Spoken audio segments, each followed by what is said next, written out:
بسم الله الرحمن الرحيم. اليوم غادي نعطيو العصر للدول الغربية العنصرية اللي تتشدق بشعارات حقوق الإنسان وتتغنى بواحد الأشياء اللي هي بعيدة عليها. اسمع أيها المواطن، أيها العربي، اسمع أيها الإفريقي. الدول الغربية اللي تتغنى بحقوق الطفل واللي هي تشوف أطفال يموتوا بالجوع في دول إفريقية وفي فلسطين واليمن، ويتغناو بحقوق المرأة، والمرأة في فلسطين تتظلم.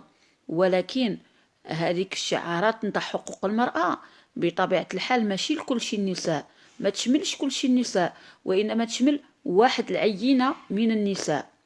اخواتي، حنا نعيشوا اجواء كاس العالم اللي هو اللي تقامت او اللي راها تتقام حاليا في قطر، كاس العالم 2022، واللي شارك فيها المنتخب المغربي. وكما يعرف الجميع بأن المنتخب المغربي هو كان في واحد المجموعة قوية، اللي هي مجموعة فيها أبطال يضرب بهم المثل، أمثال بلجيكا وإسبانيا وحتى كرواتيا وكندا. واستطاع المغرب باش كيخرج تعادل دون أهداف مع كرواتيا، ثم انتصر على بلجيكا وإسبانيا. هاد الفرق راها كلها فرق يعني فرق كبار في أوروبا، في القارة الأوروبية. كذلك كندا، ما نستهنوش بالفريق الكندي اللي هو حتى هو لعب مزيان. وحنايا يعني المغرب كذا كما كيقولوا انه يعني صبح في هذه المجموعه هذه يضرب به المثل، بالعكس هو اللي تصدى المجموعه. وهذا معناه أن الكرة الإفريقية والعربية تستطيع باش توصل لأبعد حدود، وهذا اللي ما تحملتوش الدول الأوروبية. ما قدرتش تتحمل بأن المغرب يوصل أو أن المغرب وصل لنهائية كأس العالم، ربع نهائية كأس العالم، وكاد باش كيوصل للنهائيات.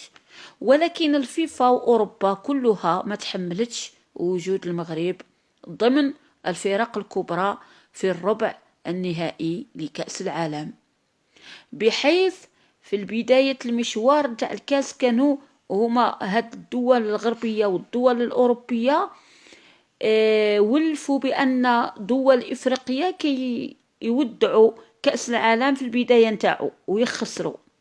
شنو داروا هاد الدول وشنو داروا وشنو بحثوا؟ قالوا ارواحوا نجيبوا واحد الفريق، واحد الحكم مكسيكي باش كيحكم بين فرنسا والمغرب. وهذه تعد أكبر مؤامرة شهدتها كرة القدم المغربية، أكبر مؤامرة ضد كرة القدم المغربية، أكبر مؤامرة ضد الرياضة المغربية، واللي هي وقعت هاد المباراة بين الفريق المغربي والفريق الفرنسي، واللي حرمت المنتخب المغربي بضربتي جزاء. ولو كان هذا الظلم في حق ألمانيا، كيفاش غادي يكون الإعلام الأوروبي؟ لو كان هذا الظلم في حق فرنسا أو النرويج أو إسبانيا أو بلجيكا أو أي بلد أوروبي، كيفاش غادي كيكون الإعلام الأوروبي بالضجة وبالحملات اللي ما غاديش تسكت، بدون شك ما تسكتش. هناك بعض الأخبار اللي كتقول بأنه وهذا الخبر هذا مازال ما تأكدش منه، ولكن كل شيء ممكن. هذا الخبر كيقول بأن ماكرون دفع الرشوة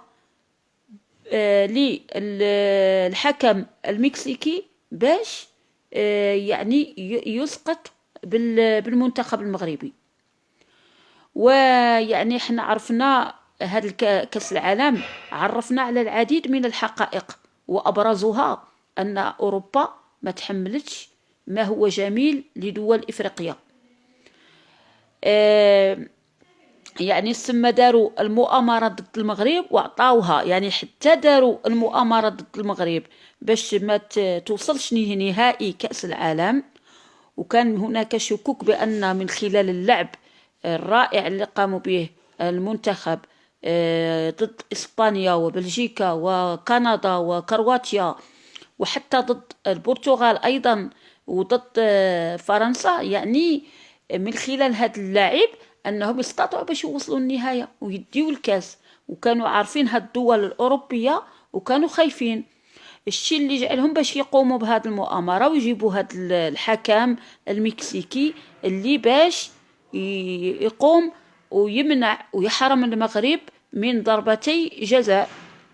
يعني هنايا هاد المؤامرة هذه اللي قاموا بها وعطاو يعني في المقابل عطاو للمغرب، قالوا اجي واش تنديروا باش نسكتوا الاعلام وما يبقاش شغال ضدنا وداك الشيء، وخافوا بالحمله.